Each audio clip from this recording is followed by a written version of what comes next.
You just got to get on the bank. Now then, on the River Rother today. This is Ashfield Angling's relatively new bit. We've walked by a couple of pegs and just gone to this one. Andy's going to fish this one first. It's very intimate. But your rod's nearly all the way across, isn't it, with 12 foot? Yeah, it's not very big. Well, we're just trying to keep it quiet a bit. Because this is type of water, I think it makes a difference if you're quiet. So hopefully we'll make something to report. Not who didn't know oak sat on it. First time we've seen it. Andy came and looked at it yesterday. We brought way too much gear. I think it's going to be as little as you can. But, and just go for a wander. You do this stretch. We don't even know how far it is. It goes from, there's a sign to my right, just down there.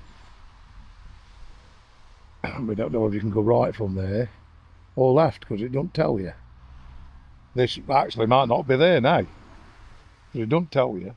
No, and then that's your path. It's really easy going. Parking's across the road. Little bit of a bank, bit slippy, but it did say on the internet that it was platformed, and these are platforms, so we're presuming we're in the right place.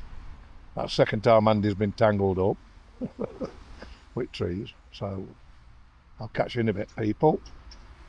Right, Andy's just got in. Don't know if you can see his rod in there.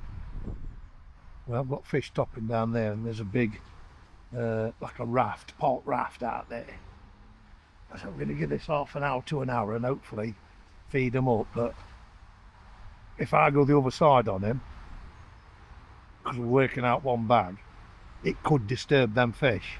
So we're going to fish, he's going to fish this bag and then we'll walk one and I'll fish it. And probably just fish with one rod. Because next time we come, like I say, we're just going to ask out on with some stuff in his pockets and stuff. But it's a lovely little river, isn't it, Andy? We ain't got his marks on the rope yet either. So let me sort that out. There we are. This is peg number 2. Gonna give this one half an hour. This one's even narrower than before. It does look slightly deeper. The last peg was very shallow, probably 2.5 foot. We'll give it an hour and see what happens. I'm not expecting miracles, but it does look nice. It looks nice for a fish. Now then, been here about 20 minutes probably. Still no action. Just spoke to a local guy who was digging a few worms. He said the deeper pegs are slightly further downstream, so we'll have a look. He did say he's had a very small barbel out of here a few years ago. Apparently this bit, so he tells me, is the free stretch. Ashfield Angling's further up that way, apparently. And there is a sign up there that says Ashfield Angling, but it doesn't say where it starts, where it ends, or anything. So we'll see. We'll give it a few hours and see what happens. They did say there's some really big pike in here, so must be some good silvers. Right then, it's just gone 10:15. Sun's come out now, which not really helping us, but we're going to have a move down a little bit. Hopefully it's a little bit deeper down there. See if something wants to play. Catch up with it in a bit. Now then, this is his third peg we're fishing. Andy fished first one, me second, as you've seen, and then Andy again here. Now what we've got on here is a little bit of an outlet for when it floods, I think, so they can let water off at road and back in. I don't know if you classify this as urban or not, but there's houses behind us. And I think Andy's already said, my bloke's said that this is the free stretch. So we aren't actually fishing on where we wanted to fish. But we're set up here now and moving on up until we've done this top stretch. But this ain't going to be one of them waters where you go and catch a barbel every time you come. Far from it, I believe. But right, here's your water, look. We'll try and do a little bit of a walk when we come back, but there's a pile of crap in water there. It's not quite, it's not a, what do you call them? A float, or whatever you call them, I can't remember what you call them now. There's some trees down there, but this is, what do you estimate, Andy, how deep? 4 foot here, maybe. About 4 foot, so it's probably a foot deeper than where I was fishing.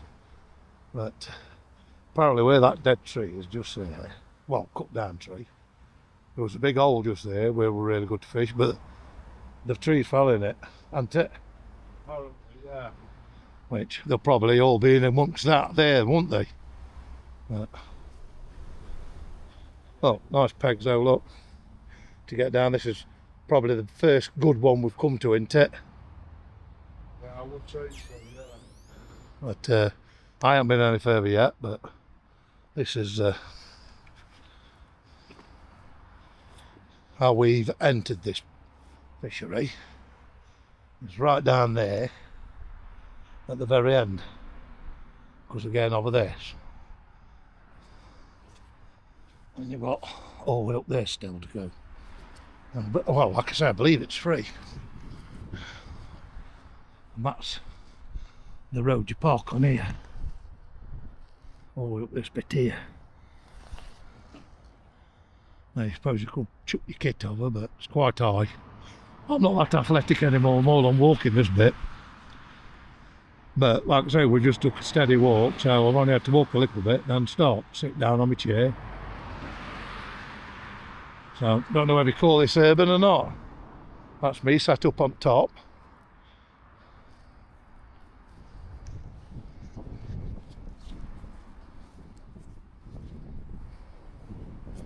I'll just set up on here now and I'll watch Andy and get ready with camera.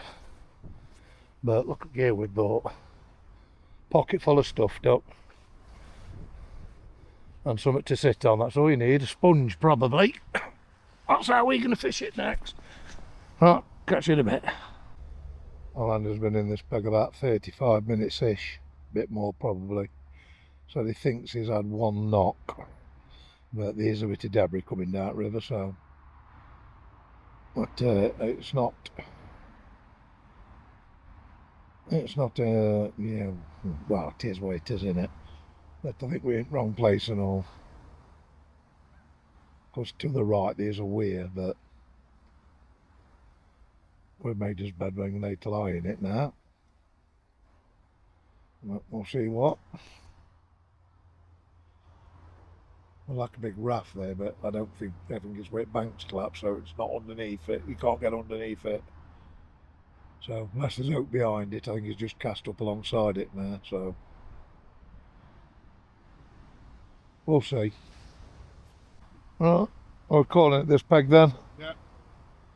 Looks like we moving on a bit further. We're nearly out to stretch actually, but we'll see what's going on.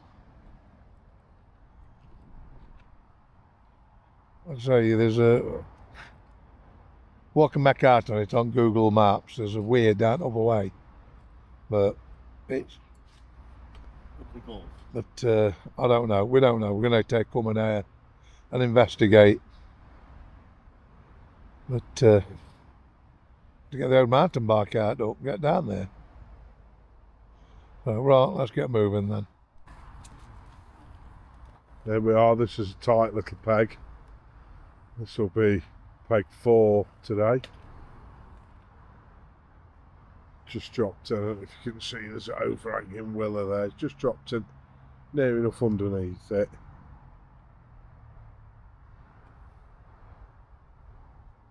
We've probably got it all wrong. 10mm pellet. We perhaps should have been here with maggots and worms and a little bit of hemp seed maybe, but you live and learn. With neither of us, excuse me, neither of us have ever fished it before, so it's always a voyage to the unknown. Well, it's just gone quarter to 2. Still on peg number 4, still no indications. I had one little knock earlier, but that's it.